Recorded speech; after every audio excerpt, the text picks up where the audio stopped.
Para po to sa mga taong may sakit sa puso, may bara sa puso, pero walang pera pang opera. Actually, linyang-linya ko to bilang cardiologist, bilang internist, habang nagte-training ako. Ang dami talagang maraming may bara sa puso, masakit ang dibdib, pero kailangan magpa-angiogram, mahalang angiogram.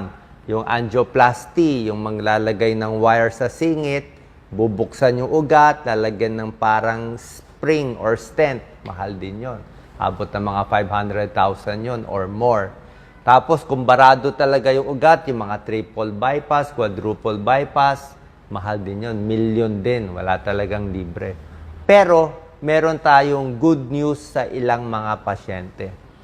Merong isang pangyayari, actually matatawag ko quote-unquote miracle to, na kahit barado ang puso at walang pera pang opera, pwedeng gumaling yung pasyente in a few instances. Okay? Parang natural heart bypass siya.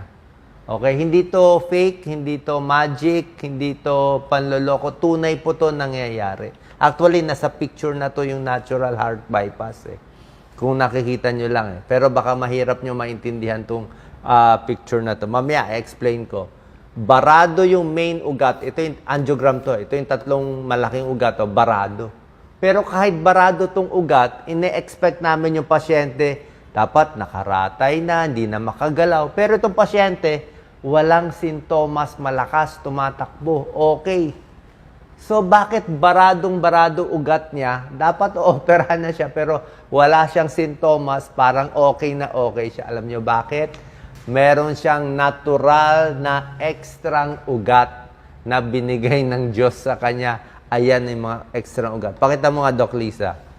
Pag nakakita kami ng mga consultant ko ng ganito, ibig sabihin, parang miracle, pampabuhay. Ayan, no, ang daming dark areas na puro ugat, to.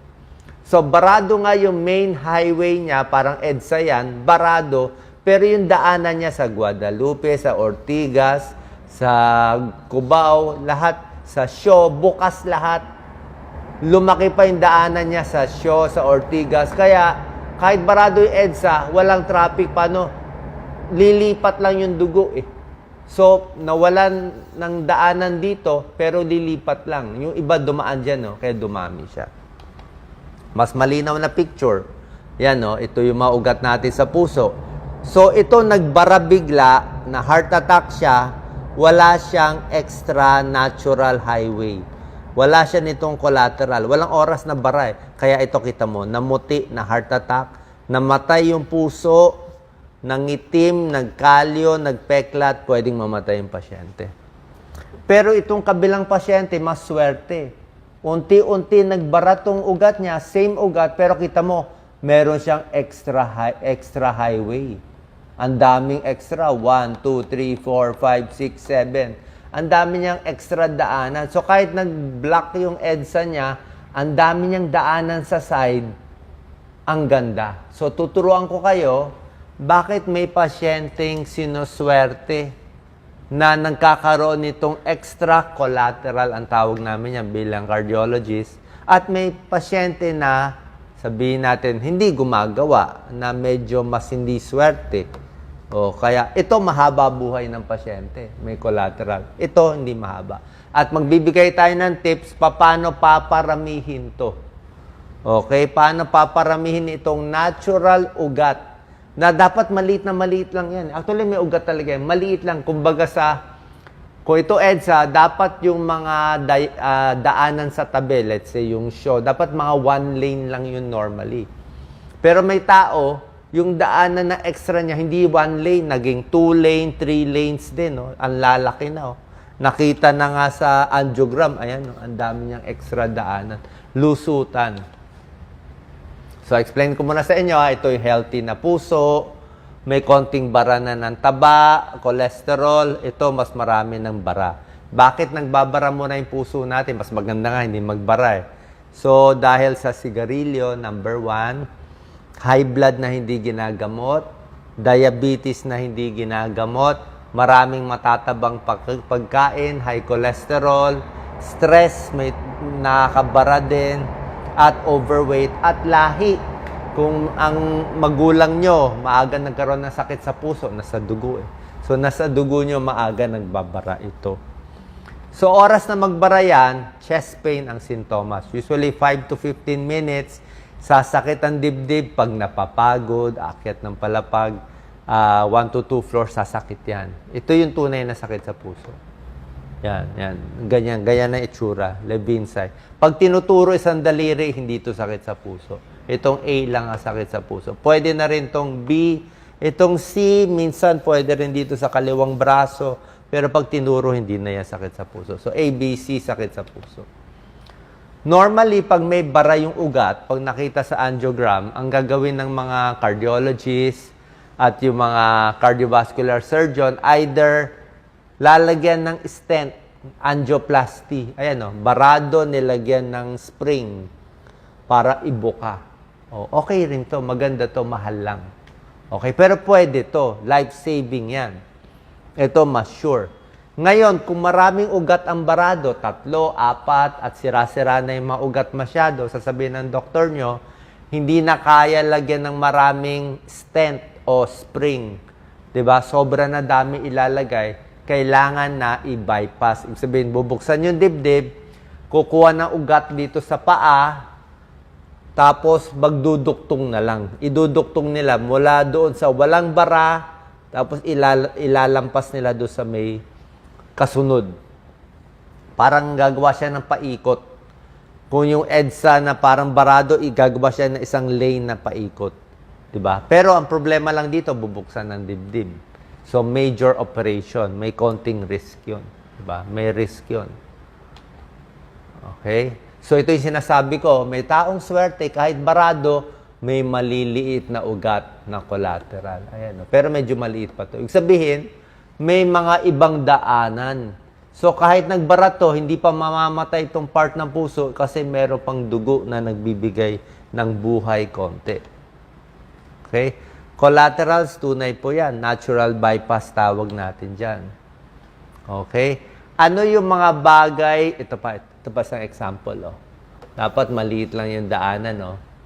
Yung mga nag-exercise madalas. So, kahit may bara ka na sa puso, kung unti-unti ka nag-exercise, lakad konti, sasakit ang dibdib, pahinga muna, mamaya lakad konti. So, pag unti-unti lang, doon lang sa level mo, pwede ka ma-stimulate na gumawa nitong mga collateral. Parang to barado.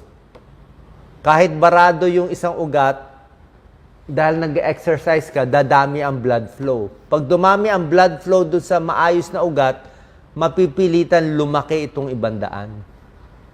Parang kung barado yung EDSA, so wala nang choice yung mga tao, dadaan na sa Ortigas, sa Shaw, sa iba pang pakanan, kung ano pang mga daanan dyan, o baka dito sa may Buendia, Makati. So, mapipilitan sila maghanap ng ibang daan.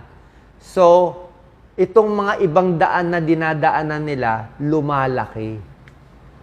Yun ang gusto natin, lumaki itong Shaw Boulevard, lumaki itong sa may ibang daanan, lumaki itong sa may Buendia. Pag lumalaki yan, ay kahit magbara na yung main EDSA mo, mabubuhay na. Yung mga tao, aabot pa rin ng Quezon City. Kasi meron na extra daanan eh. Hahanap na ng bypass road. Kaya nga tinawag na bypass road eh. Natural bypass road. I hope na intindihan nyo ano meaning. Yan ang maganda sa puso. Ito, isa pang example. Oh. Dapat itong mga ekstrang daanan natin, itong sinasabi ko sa yung Shaw at ibang daanan, maliit lang dapat yan. 1 lane lang dapat yan eh. Bakit 1 lane? Kasi gumagana yung EDSA mo and C5. Yan, no? Pero oras na nagbara yung isang major highway, may tao sinuswerte. Lumalaki itong maliit na to. Imbis na 1 lane, naging 2 lane, 3 lane, no? Nabubuhay. Barado to, pero nabubuhay to, buhay pa rin tong part ng puso. Nasabi ko lang sa inyo, ang katotohanan dito, hindi lahat ng tao magkakaroon ng ganito. So, bakit may taong nagkakaroon ng natural heart bypass? Bakit may taong hindi? Hindi natin alam. Hindi natin alam pa. Pero may mga bagay na pwede ma-stimulate or mapilitan o para pinipilit mo siya gumawa ng maraming ugat. Isa dito, exercise. Pero yung exercise mo dapat yung tamang-tama lang kasi nga konti na blood supply mo eh. Tamang-tama lang na hindi rin sosobra. May bara na, sumasakit na ang dibdib mo. So, yung puso mo, mag-iisip ng paraan, ako, maha-heart attack na to. Kaya gagawa na siya ng paraan na pipilitin na niya palakihin itong maliliit. Pag nag-exercise ka unti-unti, dumadami ang dugo dito. Pag dumami ang dugo dito, lalaki siya pa konti-konti. Kaya paano exercise dapat mong gawin? Konti-konti, 3 minutes a day lang nga eh. Biro mo 3 minutes lang sa una, tapos 10 minutes, 5 minutes, 10 minutes, unti-unti. Pag napagod, pahinga. Galaw-galaw para hindi pumana yan. Unti-unti pataas. Pag may bara na sa puso, tulad na sinabi ko, ang shortcut dito, pa-check up tayo sa cardiologist, sa surgeon, gusto nila bypass, gusto nila angioplasty, mamahal lang nga, di ba? Kung may pera, okay, di ba? Walang kaso. Kung walang pera, ganito gagawin natin. Unti-unti, lakad, pwede. Hugas-hugas plato, pwede. Ayaw mo, magbubuhat ng mabigat. Umiiri, magbubuhat, iiri sa pagdumi, bawal yan. O, pwede ka ma-heart attack kasi mababawasan yung blood supply sa dugo. Ito, yung mga mabibigat na gawain, iwas. Yung ganito lang, light, very light exercise. Tsaka dapat malamig. Marami kang hangin, marami kang oxygen. Huwag sa mainit na lugar, hindi makahinga. Oras na may sintomas na, oops, tama na. Okay? Pag nakaramdam na, medyo hanggang dun lang, limit na. May mga bagay na nagpapalala sa bara sa puso, di ba? Gusto natin huwag magpalala. So, konting exercise lang sa tama lang. Pag sobrang lamig, actually, medyo malamig gusto natin, mga 23 degrees, 25 degrees. Pero yung sobra-sobra lamig, magbubuhos ka ng malamig masyado, baka hindi maganda sa puso, baka sumikip. Malakas kumain, okay? Pagkakain tayo, mas maganda pa konti-konti, mga half cup rice, 1 cup rice, konti lang. Kasi yung mga may sakit sa puso, pagkakain kayo ng 3 platong kanin, ang daming mga ulam, lahat ng dugo pupunta sa tiyan. Diba? Kailangan digest eh. Pag pumunta yung dugo sa tiyan, mawawalan ng dugo sa puso, mababawasan. Sasakit ang dibdib mo. Pag busog, diba, hirap huminga. Kaya dapat konti-konti lang. Kasi nga may sobrang stress, sobrang emosyon, sobrang lungkot, sobrang depressed, sobrang happy, lahat yan ayaw ng sakit sa puso. Sobrang taas ang BP, ayaw natin. Yan. Blood sugar mataas, ayaw natin. At yung mga gamot, may tulong din. Yung mga gamot, nakakatulong din yan. Pampaluwag ng ugat, hopefully, pati itong mga natural bypass na collateral, mapaparami din yan. Pampalabnaw ng dugo, aspirin, clopidogrel. Yan ang nire-reseta namin. Depende sa doktor nyo. Okay? Huwag gagawin nang walang paalam sa doktor. Kasi may benepisyo, may side effect din. Pag mataas ang cholesterol, di gulay, isda, oatmeal, di ba? Green leafy vegetables. Pero kung mataas ang cholesterol, meron ding mga statin na gamot, may tulong din yan. Mas nababawasan yung bara. Meron ding mga gamot sa puso, beta blocker, metoprolol, pampabagal ng tibok para mas relax yung puso. Calcium channel blocker, amlodipine, felodipine para mas bumaba blood pressure. Nitrates, yan binibigay namin, mga Isordil, Imdur, ISDN, ISMN, para mas bumuka yung maugat. Lahat ito nakakatulong para mas gumanda yung kondisyon ng puso at may time makagawa nitong collateral. Healthy food, wag na masyadong fast food at prito. Blood pressure, ayusin. Blood sugar, cholesterol. Yan, ingat sa BP at wag magpapataba. Masyado mataba, masirap yung katawan. More healthy foods, less trans fat, less salt. Mas maraming asin, mas nakaka-high blood siya. Maraming medical journals. Yan, no? Saan ba to? BMC to. Mga sikat na journal to eh. So, pinag-uusapan itong natural bypass or collateral circulation of the heart Ano yung nagpaparami nito? Yan ang gusto natin. Na sa natural na paraan, meron tayong mga ekstrang daanan. Okay? Sana po nakatulong tong video. Share po natin sa ating kababayan.